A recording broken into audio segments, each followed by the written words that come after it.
I don't want you to give the impression that we're taking this lightly when I say weird science, when we say junk science, because Weird Science was kind of a comedy, kind of a silly movie. But the victims of the American criminal justice system are not experiencing something weird.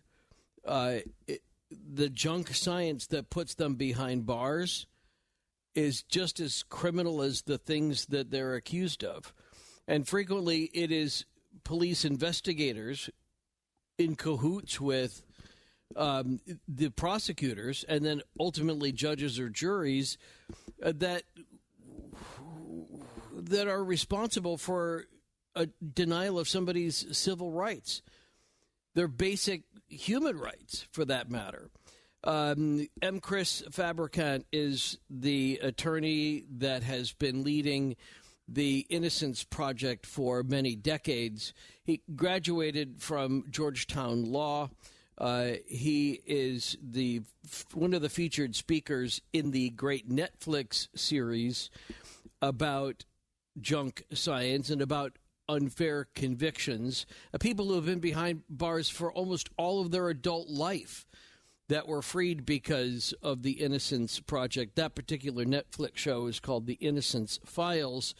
And since both that series and this book begins with a discussion about ontology, let's start there.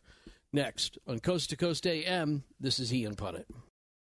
The Innocence Project is a well-known, not-for-profit legal organization committed to investigating and exonerating individuals who have been wrongly convicted through all sorts of different scientific approaches often, but includes other methods as well.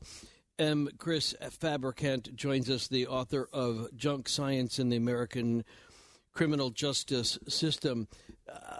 I feel like my introduction to you was anemic because you've got all sorts of other awards and you all have done great work over the years.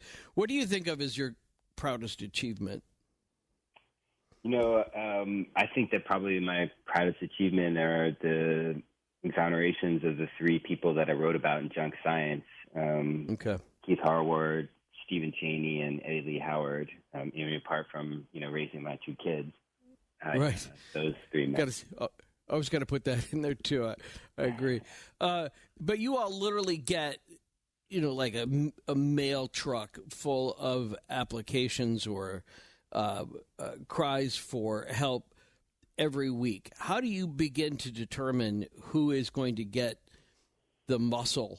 Who's going to get the eyeballs of the Innocence Project? What's really, when you talked about the impact of the Innocence Project on the criminal justice system, I think it's a good way to look at our intake process is an important touchstone and, relating to your question, in that when Barry Scheck and Peter Neufeld opened the Innocence Project doors 31 years ago, one of the really important decisions that they made was about who was going to get the help of the Innocence Project. And what they decided to do was make no subjective judgments about guilt or innocence of anybody that had written for our help. The only criteria was going to be if you could find and test DNA evidence in this case, would that prove innocence? If so, they would take the case. Didn't matter if there was a confession, didn't matter if there were forensic sciences pointing to guilt, didn't matter if there were eyewitnesses that were certain that it was the defendant. That was the only criteria. And as a result of that decision, we learned that junk science plays a role in over half of all known wrongful convictions. Over half, which is astonishing because up until that point, we felt that they were essentially infallible, and they're still presented that way in the media. And we'll get back to that concept of junk science and what it means moving forward. But going backward, how long ago was it when DNA and its use in a courtroom was considered junk science? Well, DNA is not junk science. In 1989 was the first DNA exoneration. And, somewhat tellingly, in that first DNA exoneration, junk science was used, microscopic hair comparison evidence, something that I write a fair amount about. So DNA allowed, scientific certainty of facts, which had never been available before. Up until that time, we believed that the American criminal justice system was the best in the world, that wrongful convictions were a vanishingly rare occurrence, and that with all of our rights and privileges, that it was really nearly impossible. And DNA put the lie to that. You tell these stories really well, and you tell them using a narrative form that most people would associate with true crime before you start to kind of unpack the very story that you just presented.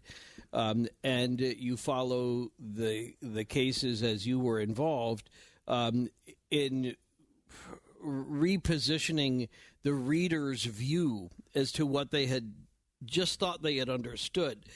What's interesting about that to me, I wrote a part of my dissertation was about the narratology of true crime, and it's called Toward a Theory of True Crime. And one of the things that we explored in my research was that frequently true crime was used as a narrative form to point out the false conclusions of police, not as often as being pro law enforcement, but from the very beginning it was sort of a burr under the saddle of these police departments, and they began to challenge a lot of the convictions on the basis of either they were trying the wrong person or they'd convicted the wrong person. And that kind of gave true crime and the narrative forms that you use in there this status as being sort of a de facto arm of our American judicial system, that we need to hear the story, not just see the facts. And I think you did that really well in the book. Oh, thank you very much. I wanted to write a page turner because really what my goal was to entertain and to educate, and to dispel the myth of infallible forensics, but nobody wants to read a textbook, and the stories of, the incredible crimes that my clients were wrongfully convicted of and the struggles for freedom are really some of the most compelling human interest stories that I've come across, and I felt very, very privileged to be, a close observer and a participant in them. And, and really it's an effort to create a new true crime genre, untrue crime. That's really fundamentally what we're talking about. But just so you know, there's a strong root for that. If you go back even to the true crime magazines of the 1930s, all the way into when true crime became a popular book genre, it was often it was considered to be insubordinate. It interrogated the very interrogators who had gotten what many considered to be, the convictions were too easy. And then the mainstream journalism is done with this. They don't. Maybe the defense attorney continues to lobby the case, but they frequently move on. And so, what do you have? And that's often you just have is writings like this. But there's a bit of a history on that, which I think you tapped into really well. Thank you.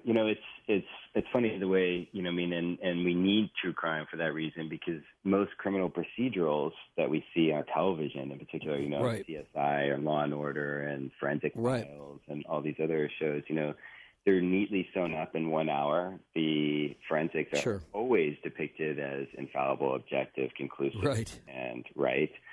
And the cops are always the good guys, and the criminals get what they have coming. And, we know that true life, true crime is not that way. No. I had, there was a murder in my family, and I wrote about it in a book. And I covered the trial from the transcript that still exists of the trial from 1937. And one of the things that the defense attorneys were saying was that, you can't trust this thing about ballistics. They were challenging crime science even at what now we consider to be a very acceptable level. There wasn't anything, and they called it voodoo, and they made a big deal out of that. And it took a long time before that, I think, was seen differently by the mainstream American public. And that's why I was asking about the other thing, about how long ago before, DNA was accepted, and people were like, oh, well, it's DNA evidence, and that was all you needed to hear. Yeah, there's such a fundamental difference between DNA and all the other forensic techniques because, almost, every other forensic discipline is only useful in the criminal justice system. And DNA has applications far beyond, criminal justice matters. That's true. So it was developed in a scientific laboratory, and most forensics were developed by law enforcement for law enforcement purposes. And if they were admissible in court and they were useful for getting convictions, that was good enough for government work. And that's been true for, a century. And it's still true today. Right. It's, much of my job is trying to combat the continued introduction of junk science in our justice system. Well, and I love that. And we'll get to more specifics on junk science coming up. But that reminds me of a previous guest or two that we've had on who have said, all of that, they would say if they were here, everything you just said is true, as long as the lab itself is not corrupt. That the lab can exonerate or convict on the basis of the quality of the science being conducted in the lab, even if the science itself is accepted, that it still has to be practiced in a way which makes it useful. Absolutely. There's always bad actors, that, can take an otherwise valid technique and turn it into, a tool for, right. miscarriages of justice. Eddie Lee Howard's case, you talk about Michael West and Dr. Michael West, who's a forensic odontologist, and Dr. Stephen Hayne, who's a forensic pathologist, who are two of the most notorious charlatans, in the annals of junk science, and, one was working in, largely valid field, pathology, and one was working in, probably the junkiest field out there. But between the two of them, they're responsible for, hundreds of years of wrongful incarceration. And probably into their own mind, too, they thought of themselves as pioneers. And the fact that they were getting paid, tens of thousands of dollars every year, if not, considerably more, to testify, to pick up, to do a kind of a cursory investigation, and you talk about that as, in the book, where they looked at it enough to be able to tell a jury that they did, but they weren't ever. There's a lot of these professional witnesses, expert witnesses, who are less about the truth and more about how much they're going to make doing it. Oh, 100%. And it's funny that you call them, and they refer to them as pioneers or themselves to pioneers, and I, I quoted, a lot from the transcripts of these cases, and, the prosecutor in Eddie Lee Howard's case called Michael West. He compared him to Galileo and said that he was right. attacked for his groundbreaking views, and this right. scientist is just the same, and it was really astonishing when I read that. I just really couldn't believe it. Well, and I'm afraid if we just get started with that particular case, we'll get interrupted at the bottom of the hour break. So we'll wait till after that, and then I really want you to just tell that story. But I had so how did this was a guy who had the first case we're going to talk about sort of parallels another case that was on the Netflix series on the Innocence Project called the Innocence Files, and they both, some of that was focused on the forensic ontology, the study of bite marks. And that was, it sure looks good. Just as an outside observer, it's like, got him. Because there are people that believe that there are no two bite marks the same. It's like fingerprinting. It's like a lot of things. And so if we got bite marks, then we are going to end up with the actual killer. And I think that was interesting that you started both the book and then the Innocence Project Netflix series kind of started with that same premise about bite marks. Not a coincidence? Well, it's not. Is it a coincidence? I'm not sure. It's the paradigmatic example of junk science, so it's useful in terms of telling the story. But really, all of the problems that are associated with bite mark evidence are true for so many of the techniques that are still admissible today. And you touched on something important about junk science in that it has good intuitive appeal, right? Is that if you're not critically thinking about it, it makes sense. You think about bloodletting. Bloodletting, right. Has lasted, right. Made enough intuitive sense the last 2,000 years. I'm sick, my blood is sick. Get some new blood and I'll feel better. Same is true with bite marks, right? Say, well, we've seen this bite mark on this corpse, and if we found the teeth that matched that bite mark, we'd have our killer. But there was never any research. There was never any proficiency testing. There was never any ability to diagnose a particular injury as a bite mark. It was just total guesswork in a totally invented, field that had no basis in science. And one of the things that was astonishing to me is I never saw this in any cross-examination of any of the cases that I took, is that it should have blown it out of the water right from the beginning. And you'd say that, okay, let's just say that you could diagnose this as a bite mark. A forensic odontologist comes in sometimes days, sometimes weeks after a murder, takes a photograph, many very precise photographs of what he believes or she believes is a bite mark. And then they take the suspect and they try to match it up to this bite mark. But skin changes in a decomposing corpse hour to hour, day to day, week to week. Same is true with somebody that's healing, right? And so somebody that might match 1 hour might not match the next hour or the next day. Yeah. And I never saw a question about that, not once. Imagine, you mentioned fingerprints. Imagine if fingerprints matched one day and then didn't match the next. Didn't match the next day. Right. So just to make the case, too, there are also these really weird, rare exceptions. Strange, I would be a better use of the word.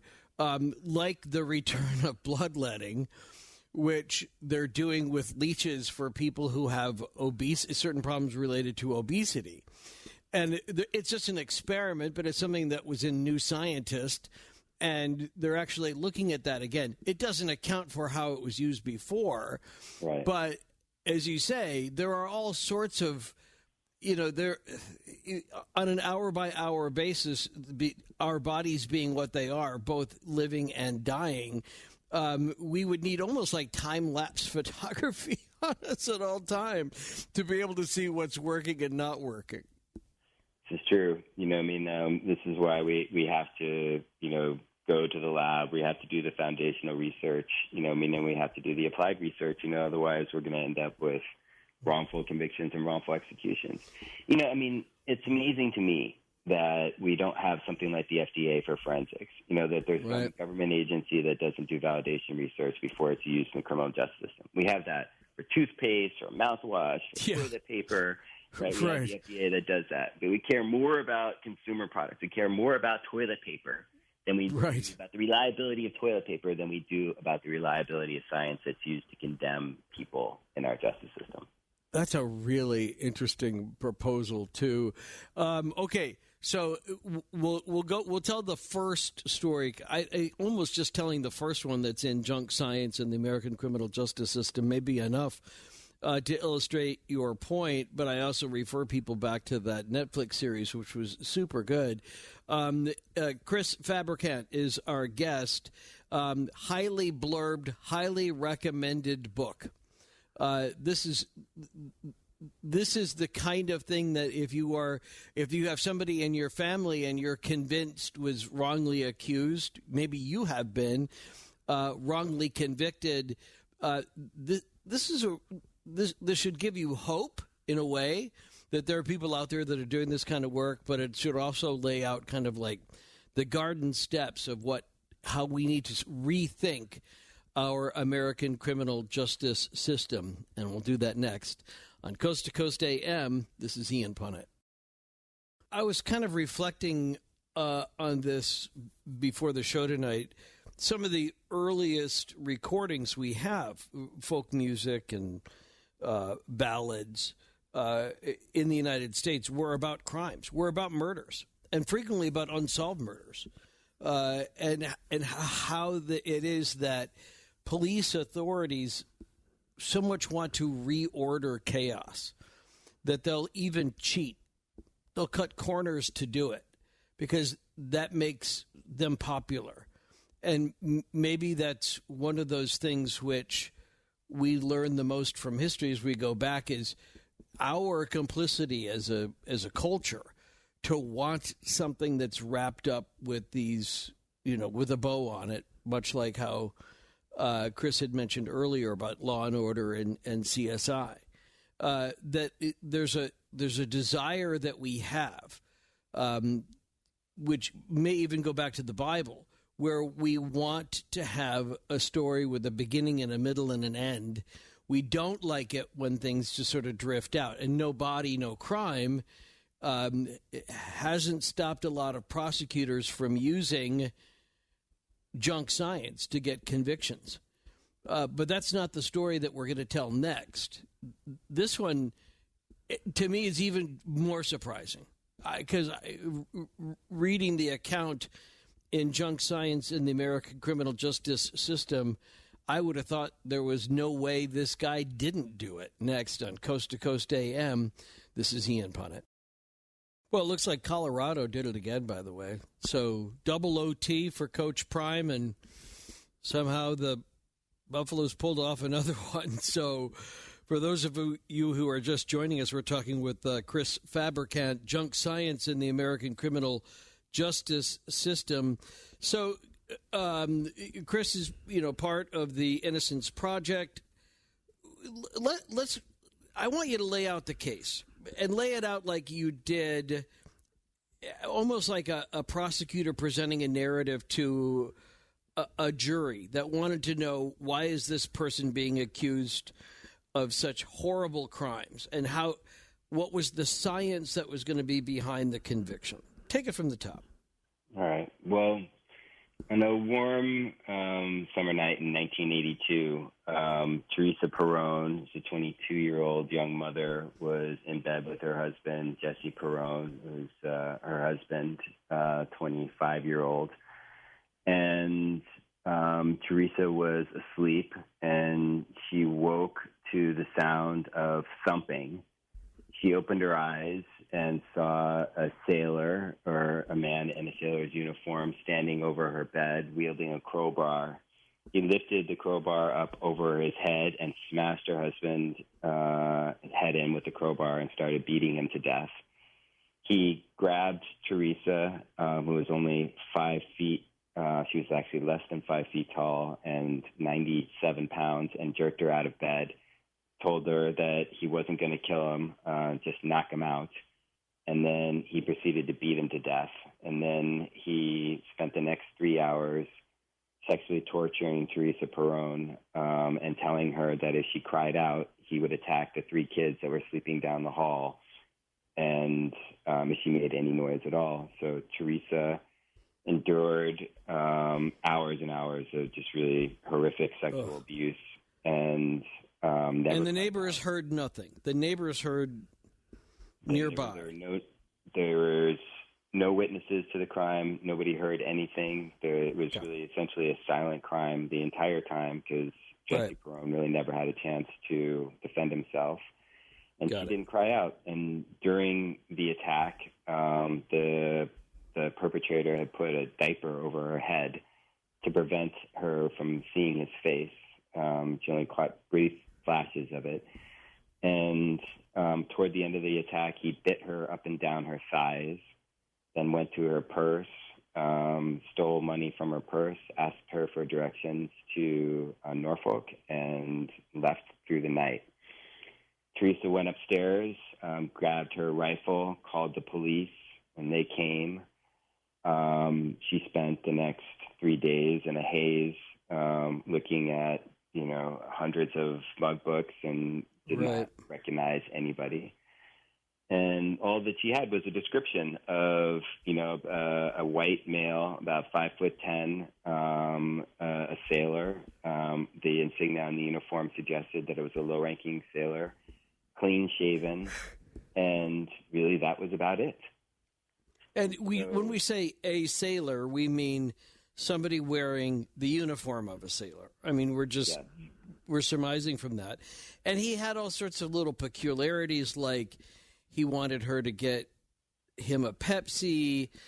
They sat down and he made her sit down in the kitchen and have a smoke with him. I mean, there were some rather unusual markers in the case of this crime, but he left her alive. It was grotesque, after he had been done raping her, that then he got her, he made her go get a Pepsi, get a pack of cigarettes, and then they sat on the couch smoking cigarettes together, and then he raped her again, and then And then the bite marks. Yeah, then the bite marks. And so... it was obviously, a horrific crime, a home invasion, the marital bed, and, the town was aware, Newport News was aware that it was apparently a sailor who had done this. And there were literally thousands of sailors in Newport News, and the USS Carl Vinson, a huge aircraft carrier, which is still in service today, was dry docked there for repairs, and there were approximately 3,000 men that generally matched the very vague description that Teresa had provided. So no original suspects were made. She had seen somebody earlier in that day that had been also in a sailor's uniform hitchhiking, and when she had not given him a ride, he had screamed the B word at her as she was driving by. And then when she had been hanging up laundry in the backyard, maybe 6-7 hours before the attack, she saw the same sailor staring at her in the backyard. And then she just took the kids into the house and felt creeped out and locked the back door. But that was really the only evidence that they had in the case, except for these bite marks, then there was a tremendous amount of pressure to make an arrest. 2 senators, I found these letters that Senator Alphonse D'Amato from New York had written to the local prosecutor and the local police, and another senator from Virginia had also written to the police urging them to make an arrest, that there was a killer in their ranks, and that they became increasingly desperate to find who had done this. All right, hang on. You mentioned the hour-by-hour thing. How long after the attack before the evidence was collected of the bite marks? It was that same night, and unlike most bite mark cases, the victim lived. So we knew that this was they were bite marks. Sometimes often it's very hard to tell that they're even bite marks, so that they were relatively fresh when the photographs were taken. Right. And there were, dozens of them, and so, as far as, quality, bite marks are never quality evidence, but, as far as it goes, they were better than most. And what became, increasingly clear was that the bite marks were the only way that they were going to, or at least that they believed, that they were going to be able to identify somebody as the perpetrator. Because, I devoted a chapter to the Ted Bundy case in my book because it was really what brought bite marks onto the mainstream and into the popular consciousness. And so there was awareness of this new technique because that had just happened. And so they did a huge dental dragnet of all these sailors that roughly matched the description. And they looked at their teeth, and they were looking for a particular crooked front tooth that they believed had made this bite mark. And went through and, examined the teeth of thousands of sailors on the USS Carl Vinson, because a dog scent had been tracked from the diaper to the entrance to the Navy base. And so they believed that the perpetrator had gone back into the Navy base at the end of that night. And there was a night watchman. Yeah, I was going to say the night watchman. Right, so the night watchman, and this is another form of junk science that's often used, and it's used in a couple of the cases that I write about, hypnosis. And he said that he had seen a sailor with a blood-spattered uniform coming back at around, 1 or 2 in the morning that night, which wasn't that unusual in Newport News. A Saturday night, people got into fights fairly frequently. Right. And it was the wrong time initially. So it wasn't, that was the only lead that they had, but they didn't have any suspects, and so there was nobody really to point to. But that was also an additional reason they believed that the sailor was on the base somewhere. So that premise was very attractive to them. Here's a guy covered in blood. That's like, that's the hundreds-year-old kind of indicator that somebody has just committed a crime. So that's something that they were just desperate to try to use as leverage to kind of crack open this case.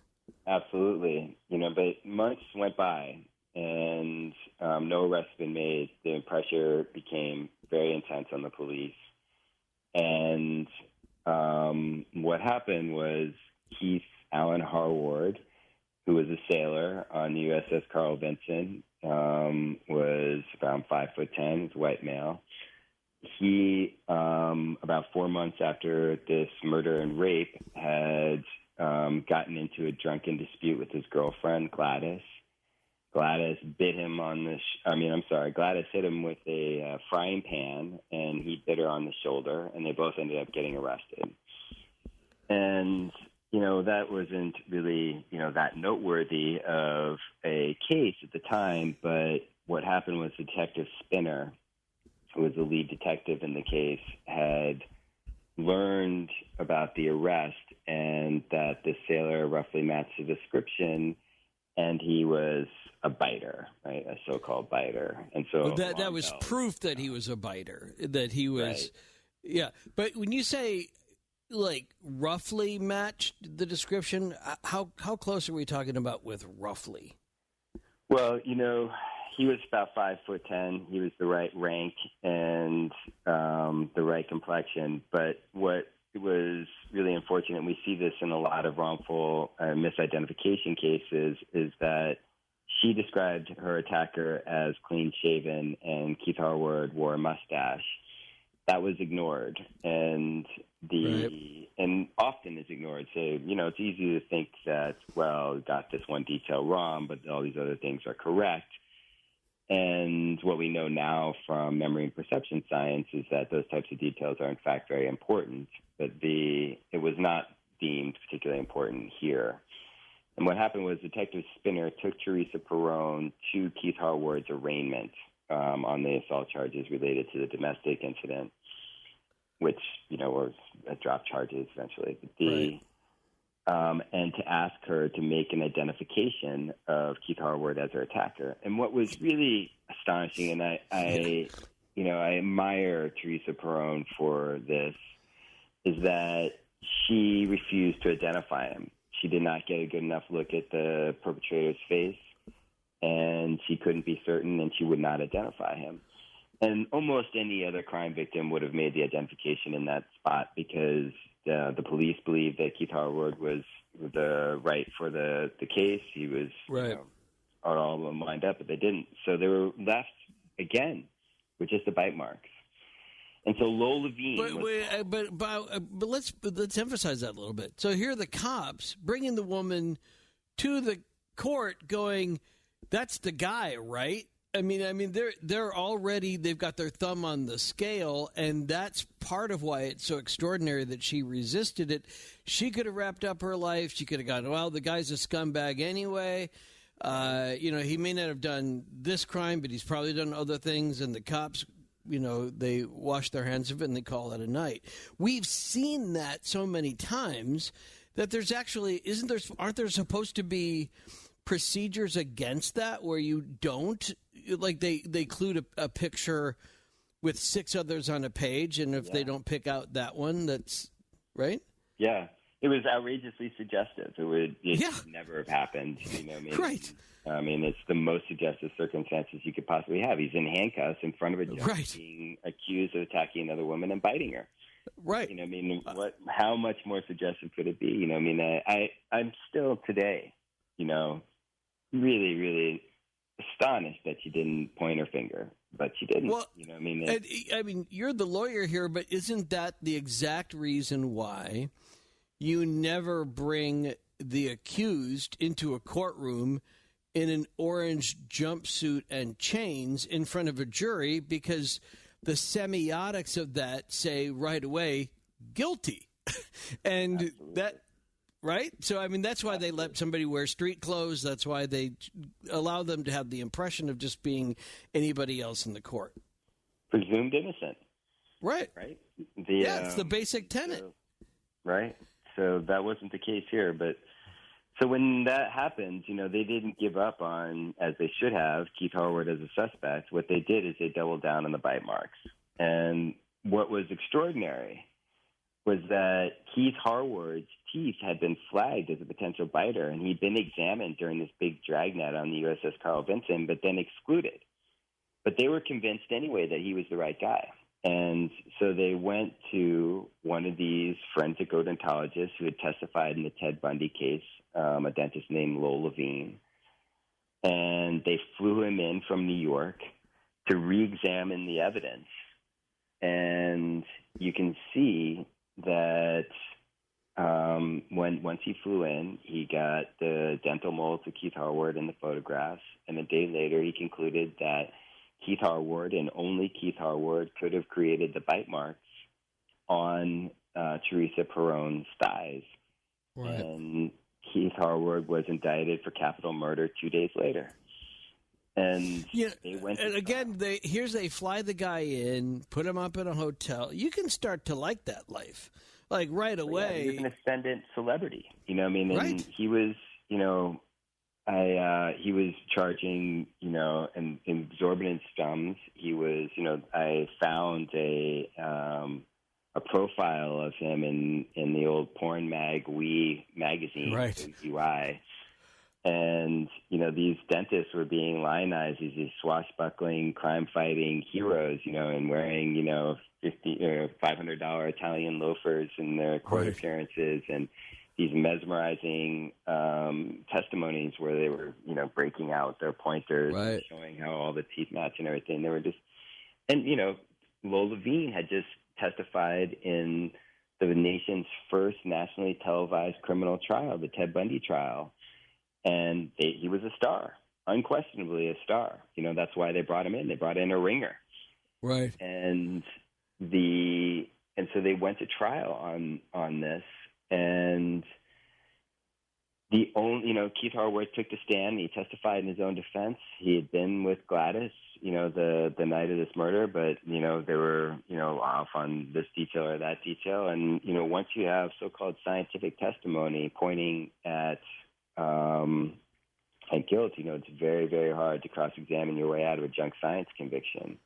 Yeah, that article in We magazine was very interesting because it obviously so predates the work of the Innocence Project. It took me, I don't know, well over an hour looking underneath my bed before I finally found that copy. But yeah, you had that copy. No, I'm kidding. I remember that magazine though, but it's funny. Yeah. No, I you know where I found that was that I in the American Board of Forensic Odontology's archive on a Navy base, or not a Navy base, on a Department of Defense base in Silver Spring, Maryland, that I had to sue to get access to. Oh, really? Because the dentist didn't want to let me in because I'm a critic. And he said at the time, I only read it for the articles. So right. Of course. But all right, so I think we're going to come up against the top of the hour, and this is where the expert testimony, they get the conviction.